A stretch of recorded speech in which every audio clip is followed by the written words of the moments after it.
আর গো তুলনা নাই দুনিয়ায় যাহার গো নবীজি রহমতের ভান্ডার গো তুলনা নাই দুনিয়ায় যাহার গো হয়ে যাও সেই নবীজির দিওয়ানা নবীকে ভালোবাসতে ভুলো না। জোরে বলেন সুবহানাল্লাহ। কত টাকা দিল গণিনি যা দিয়েছে ওখানে তোর ভাই কত দিয়েছো সুবহানাল্লাহ দিয়ে আমাকে কহেন বলেন গজলটা কহি আর মা বোনেরা দেখ মুরগি একটা দিলে না গো এত বড় আশা করেছিলাম যে দিবে দিবে হয়ে যাও সেই নবীজি দিওয়ানা। কে সাজনা নারা লাগান একটা জাম দিয়েছে নারে তাকবীর নারে রিসালাত। সাজনা বিবি একটা মুরগার দাতা জিন্দাবাদ বলেন সুবহানাল্লাহ। জান গেছে কত জান গেছে কারবালায় মা একটা জান দিল সুবহানাল্লাহ। ছোট হলে একটা পাখি তো দিয়েছে আর যদি কোনো মা থাকে দিও।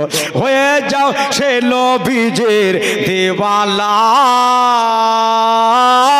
নবীকে ভালোবাসতে ভুলো না। নবীজি হাবিব আল্লাহর গো জোরে বলেন সুবহানাল্লাহ। কহিব গজলটা বলবো সুবহানাল্লাহ। নবীজি হাবিব আল্লাহর গো জসিমউদ্দিন দোষ আর মেয়েদের দিক থেকে এদিকে দোষ এটা ছেলেদের থেকে সুবহানাল্লাহ। কিন্তু একজনে 1000 দিয়েন এটা ভুলবো না, এটা দেয়নি কেউ আপনাদের ভিতরে মায়েরা তো দিচ্ছে। আর একটা মুরগা দিয়েন একটা 1300 সুবহানাল্লাহ। একবার 700 একবার 800 এবার 1300 একবার 600 সুবহানাল্লাহ। পড়ে লিখে যাবে নাকি জের ভানু সুবহানাল্লাহ জের ভানু দিদি আমার 500 টাকা দিয়েছে। নারে তাকবীর নারে রিসালাত। আমার মা বোনদের দান জোরে বলেন জিন্দাবাদ। গজলটা পড়েলে হয়ে যাও সেই নবীজির দিওয়ানা নবীকে ভালোবাসতে ভুলো না। নবীজি হাবিব আল্লাহর গো নবীজি হাবিব আল্লাহর গো তুলনা নাই দুনিয়ায় যাহার গো নবীজি রহমতের ভান্ডার গো তুলনা নাই দুনিয়ায় যাহার গো। মেলা দিন পরে গজলটা পড়ছি দেখি মনে হয় কিনা লিখেছে একটা শের। বেলাল ছিলেন নবীর দিওয়ানা। এই যে বেলাল দান করলো না আর নবীর সাহাবী বেলাল আপনাদের দেশের বেলাল আজ থাকলে পরে কমিটিতে ও থাকতো নাকি? আচ্ছা আপনাদের দেশের ছেলে চলে গেছে কমিটির ভিতরে 500 টাকা দেন আপনাদের দেশের বেলালের নামে যে আল্লাহকে জান্নাতবাসী করুক। আজকে বেলালের নামে দিবা। তোমরা যদি কেউ ইন্তেকাল হও আর গোলাম মোর্শেদ যদি আসে তো আমি বলবো ওর নামে তুমি দান করো সুবহানাল্লাহ। রবিন ভাই এই দেখেন আপনাদের দেশের বেলালের নামে 500 টাকা দিয়েছে। নারে তাকবীর নারে রিসালাত। বেলালের নামে রবিন ভাই 500 টাকার দাতা জিন্দাবাদ। আসলে ছেলেটা ভালো ছিল সবাই ভালোবাসতো তার। হে বেলাল ছিলেন নবীর দিওয়ানা নবীকে টুটুল শেখ 500 টাকা দিয়েছে সুবহানাল্লাহ মারহাবা সুবহানাল্লাহ। এবার গজলটা শুনেলেন। বেলাল ছিলেন নবীর দিওয়ানা তাই তাহার জান্নাত হলো ঠিকানা। জোরে বলেন সুবহানাল্লাহ। বেলাল ছিলেন নবীর দিওয়ানা তাই তাহার জান্নাত হলো ঠিকানা। তাকান তাকান তাকান এই কথা কেউ কাটতে পারবে না বলেছেন মোদের সঙ্গে মদিনা। নবীজি উম্মতের কান্ডার গো সুবহানাল্লাহ সুবহানাল্লাহ। নবীজি উম্মতের কান্ডার গো তুলনা নাই দুনিয়ায় যাহার গো নবীজি রহমতের ভান্ডার গো তুলনা নাই দুনিয়ায় যাহার গো। শের একটা লিখেছে যে একদিন নবী রাস্তায় যাচ্ছেন হেঁটে বলে নবীকে ডেকে সুবহানাল্লাহ বলে একদিন নবী রাস্তায় যাচ্ছেন হেঁটে হরিণী বলে নবীকে ডেকে ছেড়ে দেন বাচ্চা বানর গো সুবহানাল্লাহ ছেড়ে দেন বাচ্চা বানর গো আপনি যে দয়ার অবতার গো নবীজি রহমতের ভান্ডার গো তুলনা নাই দুনিয়ায় যাহার গো শেষ একটা ছন্দ আল্লাহ বলেন দয়ার নবীকে যারা ভালো বাসতে চায় আমাকে মোহাব্বত করো মুস্তাফার গো সুবহানাল্লাহ মোহাব্বত করো মুস্তাফার গো ইনি যে পিয়ারা খোদার গো নবীজি রহমতের ভান্ডার গো তুলনা নাই দুনিয়ায় যাহার গো একজনা দিয়ে 500 টাকা সুবহানাল্লাহ শেষের বেলাতে ভাইজান আমার 500 দিয়েছে আল্লাহ কবুল করো আমিন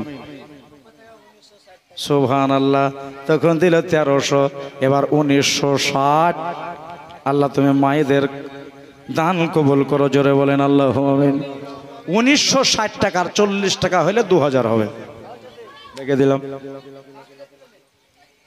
বন্ধুরে আমার ভাইরা রে মায়েরা দিও যারা দেওয়ার জন্য এসো তো তারা দেওয়া দানটা পানিতে পড়ে যাবে না কেন না লিয়ালি এটা কার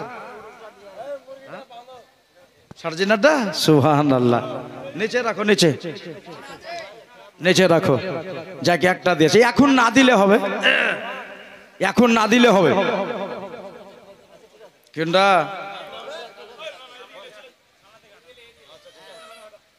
ও ভাই আর একটা মুরগি দেন তাহলে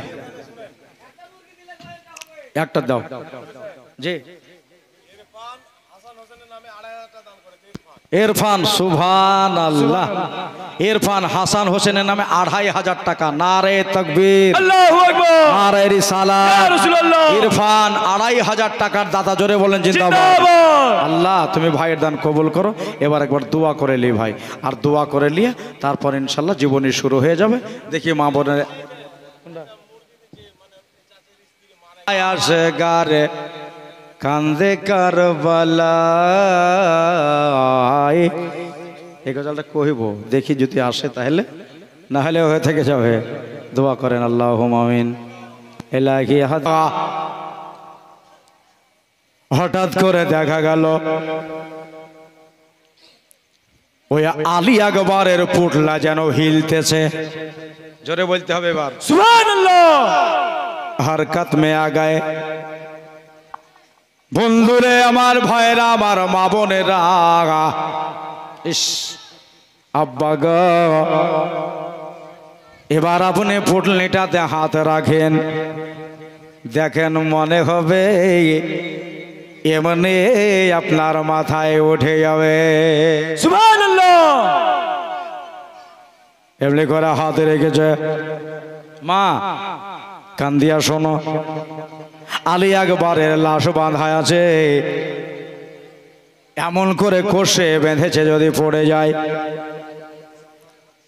বেরাদার ভাইয়েরা আমার মা বোনেরা যেমনি হাত রাখায় আমার ইমাম হুসেন পাকের মাথায় লাশ উঠে গেল মাথাতে লাশের পোটলে ইস মাথায় লাশের পোটলে খানা লিয়ে গিয়ে এবারে হাঁটতেছেন আলী মুর্তজার লাল আমার ইমাম হুসাইন মুর্তজা বেটা রে এটা আমাকে দেখতে হবে স্বপনে ভাবে রে বাবা রে এটা আমাকে করতে হবে আমি যে স্বপনে ভাবতে পারিনি যে নিজের বেটার লাশ মাথায় করে বাবা বহিবে আমি 56.5 বছরের বাপ নিজের আকবর আলী আসগরের লাশ নিয়ে যাচ্ছে।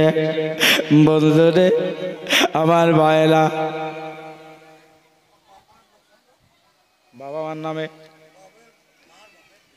মা বাপ দুজনের নামে 500 টাকা।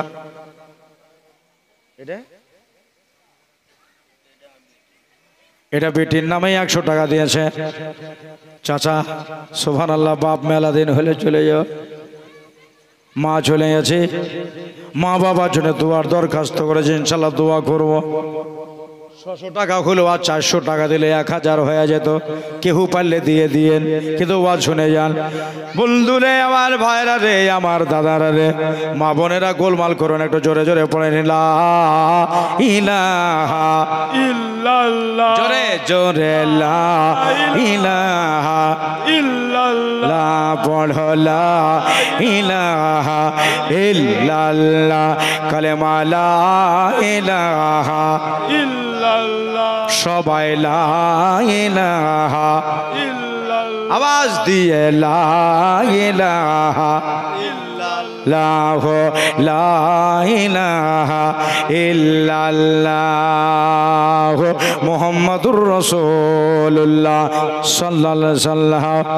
বাবারে, আমি এটা ভাবতে পারিনি যে বেটার লাশ বাপ মাথায় করে বইবে, বাপকে খাটি ধরে নিয়ে যাবে, বেটারাই নিয়ে যায় মাটি দিতে।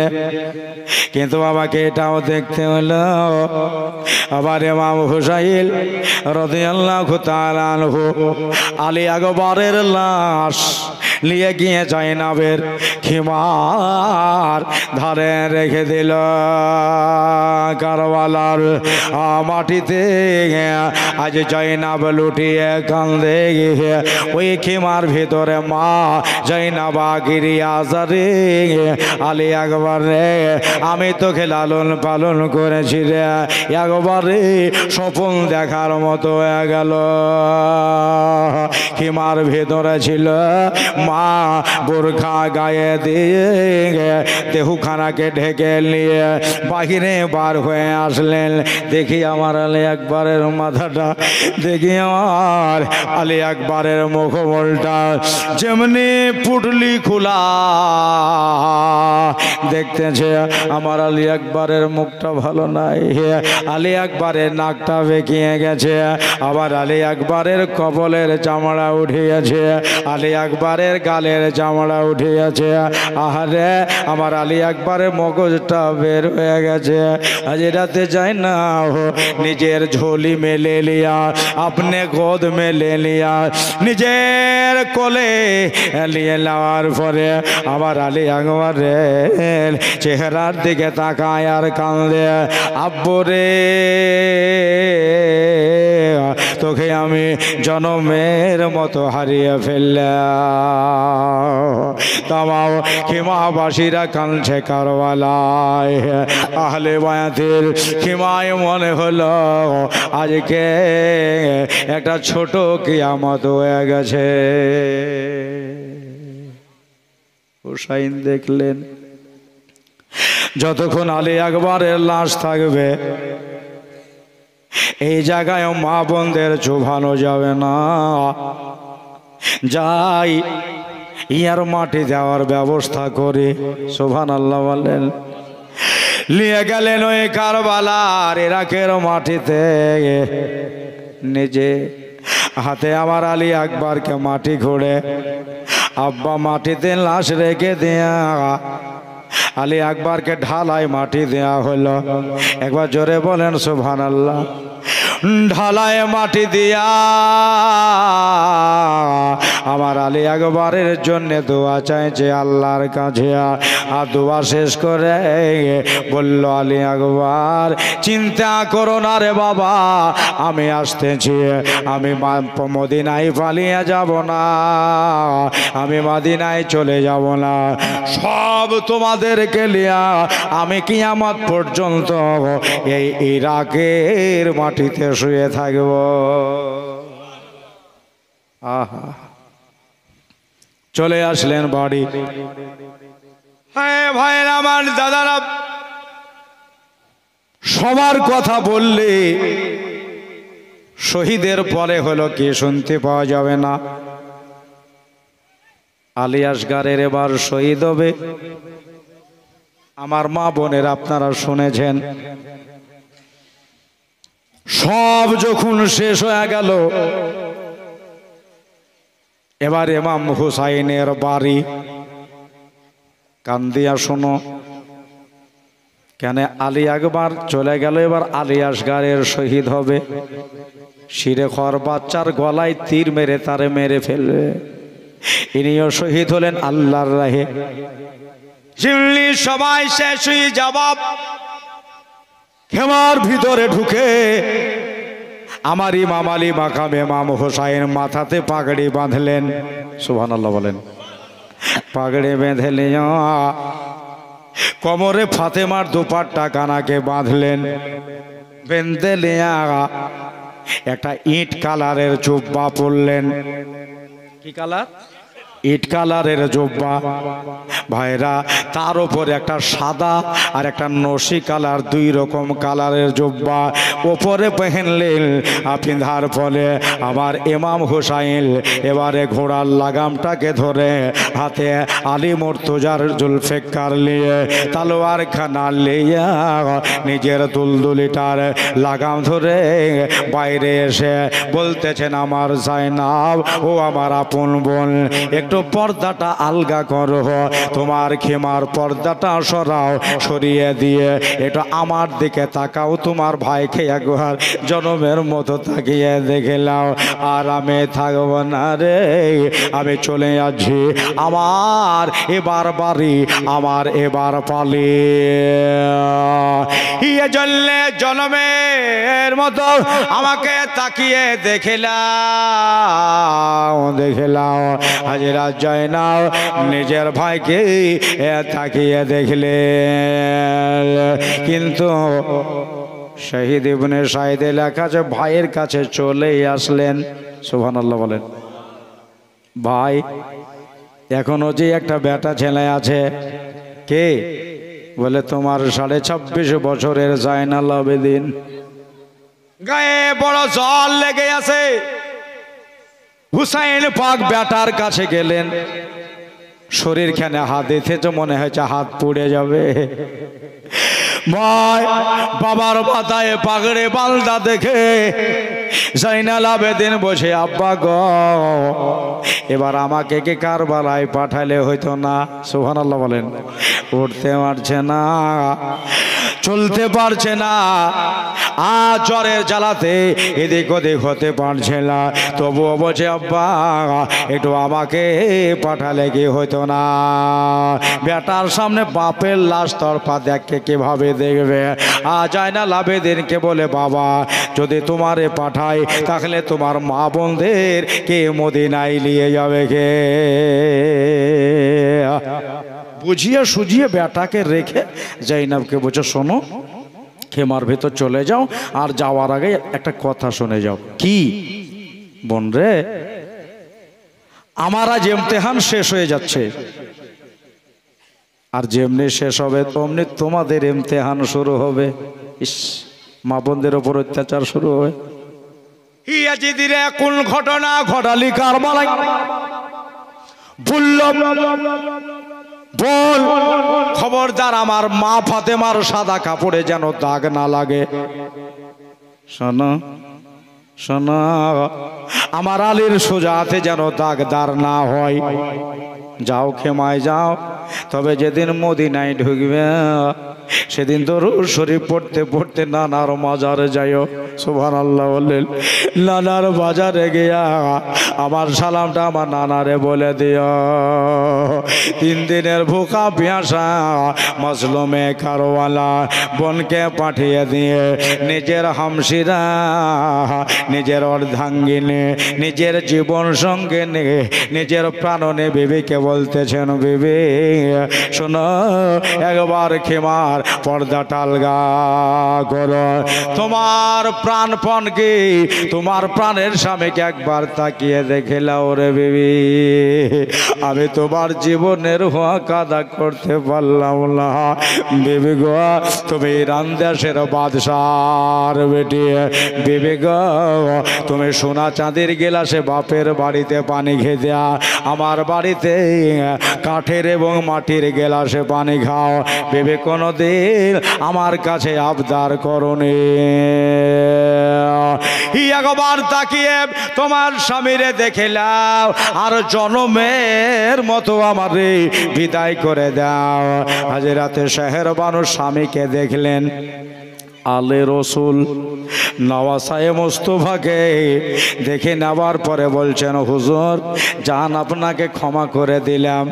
যান, রসুলুল্লাহর আন বাঁচাবার জন্যে যান, নবীজির শান বাঁচাবার জন্যে যান, যান দিন ইসলাম বাঁচাবার জন্যে যান, যান কোরআন বাঁচাবার জন্যে যান। জোরে বলেন একবার। ইমাম হোসেন সবকে দেখা করে, সবার সাথে কথা বলে, ঘোড়াতে সবার হলেন।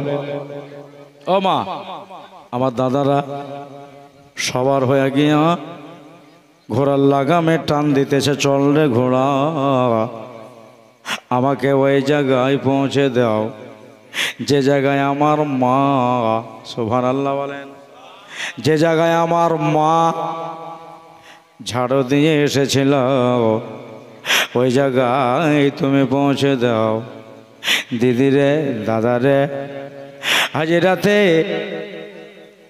হাজিরাতে ইমাম আলী মাকামের কথা শুনে ঘোড়া হিনহিনানি আওয়াজ দিল, আগে যাবে কিন্তু যেতে পারে না, ঘোড়া এক ধাপ আগায় না।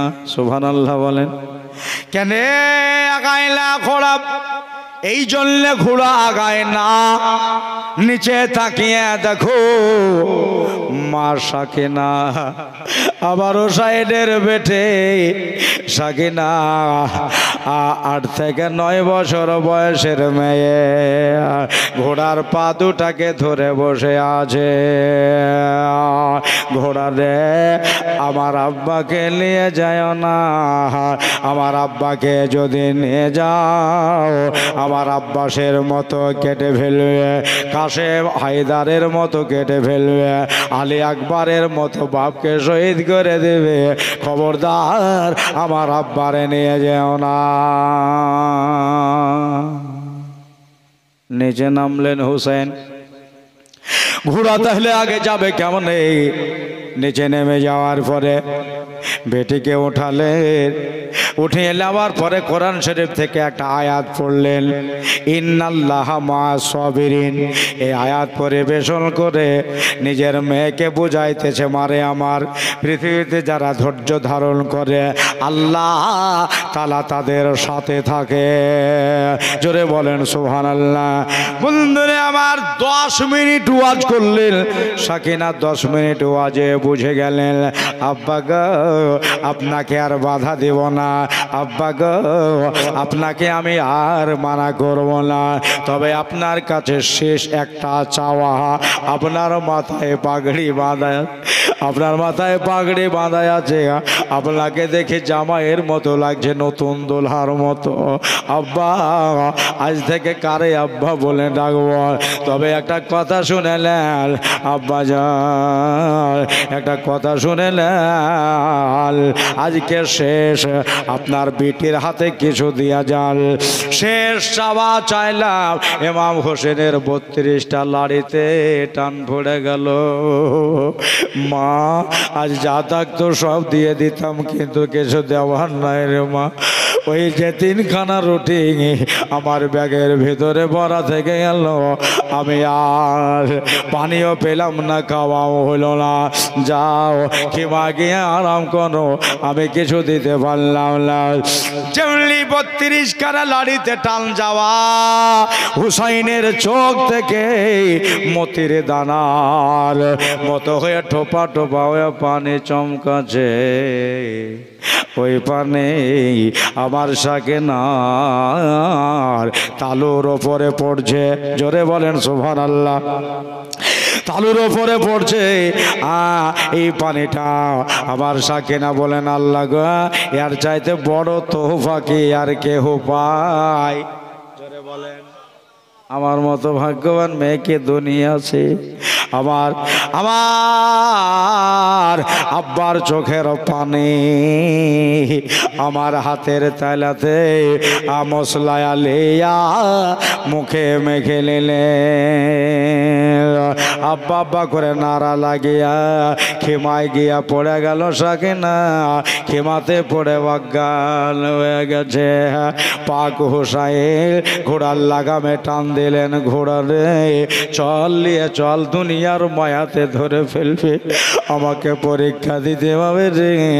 আমার মা বোনেরা গো, হুসেন জোর করে আপনার ঘোড়া তাড়িয়ে কারবালার মাঠে গেলেন। কারবালার মাঠে গিয়ে ওই ফোরাতের পানি নিজের কবজাতে নিয়েছিলেন। ও আপনারা জীবনীতে শুনেছেন, কেউ আগাইল না। তারপরে ওইখানে ঘন্টার পর ঘন্টা হুসাইন যুদ্ধ চালালেন।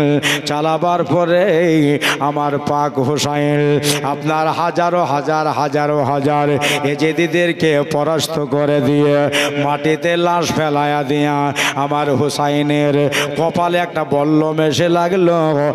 এই বল্লমটা মেরেছিল খুলি, এত জোরে লাগলো কপাল ফেটে গেল। চোখ মুখ আদার হয়ে গেল। খাবার নাই, পানি নাই, দেহের পানি শুকিয়ে গেছে। মা ফাতেমার লাল আবার ইমাম আলী মাকামের চোখ মুখ আঁধার হয়ে গেল। চোখে শস্যা ফুটে গেল। দেখা গেল এ আপনার রক্ত মস্তে গিয়ে দাড়ি ভিজে যাচ্ছে, পিঠান ভিজে যাচ্ছে, কপালের রক্ততে নাক চুয়ে যাচ্ছে। এটা যেন ডান হাতে তীর মেরে দিল, বাম হাতে তীর মেরে দিল। একটা একটা করে তীর আস্তে আস্তে 72 খানা তীর আমার ইমাম হোসেনের দেহে লাগিল। 72 খানা তীর এই একটা মানুষের শরীরে যদি লাগে, বলেন এই মানুষটাকে দুনিয়ায় আর বাঁচতে পারে? 72টা রক্তের মুখ জারি হয়েছে। আমার পাক হোসাইন রাদিয়াল্লাহু তাআলা আনহু পড়ে যাবে, কেমা থেকে পড়ে যাবে, ধরার কেউ নাই। আজকে তাকিয়া দেখো আমার পাক হোসাইন বলছে, আমি যদি পড়ে যাই আমার বাবার বদনাম হবে। আমার হাতের তলোয়ার যদি নিচে পড়ে যায় আমার আব্বার বদনাম হবে। আলীর সোজাতে দাগ লেগে যাবে, আমি ফেলব না। হাতের তলোয়ার স্বপ্নার ঘোড়ার চূড়ের ওপরে রেখে ডামাটখানা ধরে রয়েছে। ঘোড়ারে চল। ঘোড়া বুঝতে পারল আমার মালিক, আমার মাহুত, আমার আকা, আমার গৃহস্থ আমার ওপর থেকে পড়ে যাবে। তাই মাটি শুনতে লাগলো। জোরে বলেন। ঘোড়া রে মাটি শুনছিস কেন? 72 খানা তীর লেগেছে রে, কিন্তু আমি 72টা তীর লেগেছে, কিন্তু আমার মাথা খারাপ হয়ে যায়নি। মাটি শুনছিস কেন বল। ঘোড়া নিজের জবানে হাল বলতেছেন, ইয়া ইবনে হায়দার ও গসিবতে পয়গম্বর শুনেলেন আমি কেন মাটি শুনতেছি। ওই যে রাতের বেলায় আলী আকবরের পিঠে করে আমি এসেছিলাম, দেখলাম এই কারবালার মাঠে আপনার মা ফাতেমা দাঁড়িয়েছিল। আপনার জন্য একটা জায়গা করে গেছে।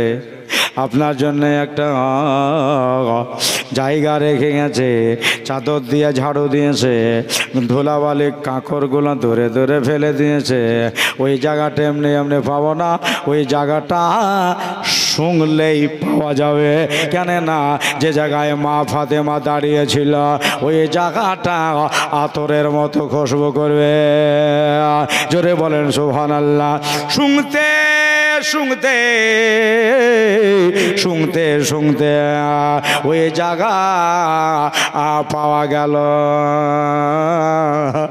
শুনতে শুনতে পাওয়া গেল। ইমাম হোসেনকে হামাগুড়ি দিয়ে আস্তে করে ফেলিয়ে দিলেন। ফেলিয়ে দিয়া হোসেনের তালুয়ার বামে পড়ে গেল। 60 হয়ে শুয়ে গেলেন।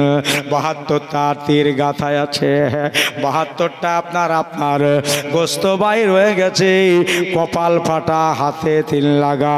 60 হয়ে শুয়ে আছে ইমাম আলী মাকাও। তালুয়ার খানাকে টেনে ডাহিন দিকে লাভ হলো। ঘোড়া আমার সিফতে পায়গামকারকে তাকিয়ে দেখে, নওয়াসায়ে রসুলকে তাকিয়ে দেখে, তাকিয়ে তাকিয়ে ওই ঘোড়াটার চোখ দিয়ে পানি ঝরতে লাগলো। হোসাইল, আর কোনোদিন আপনাকে পিঠে নিতে ভালো লাগো হোসাইল, আর আপনাকে বহে মদিনায় নিয়ে যেতে পারবো না। একটা দৌড় দিয়া জয়নবের খিমায় চলে গেল। জয়না, আমি হুজুরকে আনতে পারলাম না, আমি ইমাম পাককে আনতে পারলাম না। জয়নাবা খিমার চাদর সরিয়ে তাকিয়ে যদি দেখছে ঘোড়ায় আমার পর্দার কাছে মুখ লাগিয়ে দিয়া হাফসে হাফসে ঘোড়ায় আমার কাঁদছে। মাথা কানে হাত বুলিয়ে দিলাম, বললে আমার ভাইকে কোথায় রেখে আসলে? ইশারা দিয়ে বলতেছে জয়না ইমাম হুসাইন মাটিতে পড়ে গেছে, জীবনে আর কোনোদিন আসবে না। সুবহানাল্লাহ। কে যেন দৌড়ে চলে আসে, ওই দেখো খুলি আসছে আমার হোসেনকে মার্ডার করার জন্য, শহীদ করার জন্য। তালোয়ার খানা দূরে ছিল, হোসেন কাছে নিয়েছে, আর খুলে একটা দৌড় দিয়া আবার পালিয়ে গেল। কেন উঠে যদি আমাকে তাড়তে লাগে? হোসাইনের নাম। খুলে আর ভয় আসছে না। দেখা গেল জাউসানের বেটা সীমার হিম্মত লিয়া, এর সামনেকার দাঁত দুটা বড় বড় ছিল আর মোচ গালা অনেক লম্বা। সীমার এসে আমার হুসাইনের বুকে কচমচ করে বসে গেল। ভারী মানুষ। হুসাইন বলে আমার বুকে বসলে কে রে? বলতেছে আমি জাউসানের বেটা সীমার। বলল সীমার, তুই কি জানিস না আমি নবীজের নাতি রে? সীমার, তুই কি জানিস না আমি ফাতেমার বেটা রে? আমার বুকে আমার ফাতেমা কতদিন চুমে খেয়েছে রে, ওই জায়গাতে তুই কেমন করে বসলে? বলে তোমাকে কাটতে এসেছি, শহীদ করতে এসেছি। হুসেন বলে সীমার, তোর জামাটা একটু খুলে দেখা, আমি একটু দেখতে চাই। বলে কিসের জন্য দেখবা? বলে আজ থেকে 56 বছর আগেকার কথা একটা মিলাবো, তার জন্য আমি দেখছি। জামার বাতাম খুলে দিল, দেখলো একটা লাকির আছে, একটা স্পট আছে, একটা দাগ আছে। হোসাইন বলে তুই হলে আমার কাতিল, আমার কাতিল। তোর কপালে একটা শিয়াহ দাগ আছে, কালো দাগ আছে। এটা আমার নবী 56 বছর আগেই বলেছে। জোরে বলেন। নবীজির কথা ঝুট হবে না, মিথ্যা হবে না, মিথ্যা হবে না, হবে না। আমার দাদারা, আমার ভাইরা, মা বোনেরা বলল আসল এখনো সময় কটা হলো বল? তুই যে আমারে কাটবে, আমারে মারবি, এখন বল টাইম কটা হলো? বলল টাইমের কথা শুনে লাভ নাই, কানুডাও মসজিদে কুফাতে এখন জুম্মার আজান হচ্ছে, এখন জুম্মার আজান হচ্ছে। সুবহানাল্লাহ। ইমাম হোসেন বলতেছেন সীমারে, তাহলে একটু নিচে নেমে দাঁড়া। বলেন সুবহানাল্লাহ। বলল কেন? এই জন্য নিচে নেমে দাঁড়া, আজান যখন হয়ে গেল আমাকে 2 রাকাত নামাজ পড়তে দেয়।